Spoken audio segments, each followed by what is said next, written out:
It's almost time for voters in Kansas to select their next mayors, city council, and school board members. Ahead of the deadline to register to vote, KCTV5's Savannah Rudisell is telling us about a 21st century push to get more people to the polls. The first question, Savannah, is how many people are actually showing up for these municipal elections? Is it a good number? Joe and Gina, it's around only about 20% of voters really turn out to cast their ballots in these local elections. We're live here at the Johnson County offices in Mission, which is going to be one of your first places that you can cast a ballot coming up this fall. One of the reasons people say they don't vote is because the process can kind of be confusing to start out with. So you've got your application for your register to vote, which you can find on the state's website. Then you've got your application for early voting, which you would find on your county's website.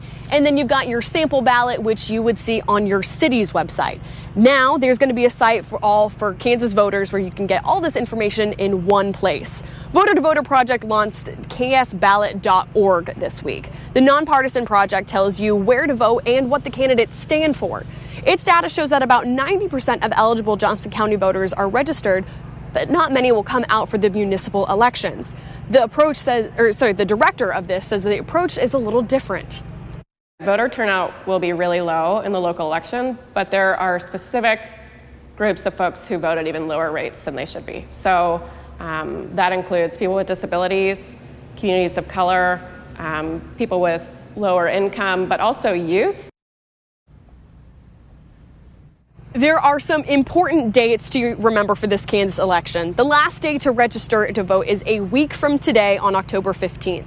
Mail-in votes start on the 16th and advance voting in person opens up on the 28th. Election day is November 5th. So this voter to voter group is trying to reach out to more non-voters and first-time voters. Coming up in just a few minutes, we'll tell you how they're trying to make election season and voting a little bit more personal. Reporting live in Johnson County, Savannah Rudisell, KCTV5 News. Right around the corner. Yeah, it really is. Thanks, Savannah.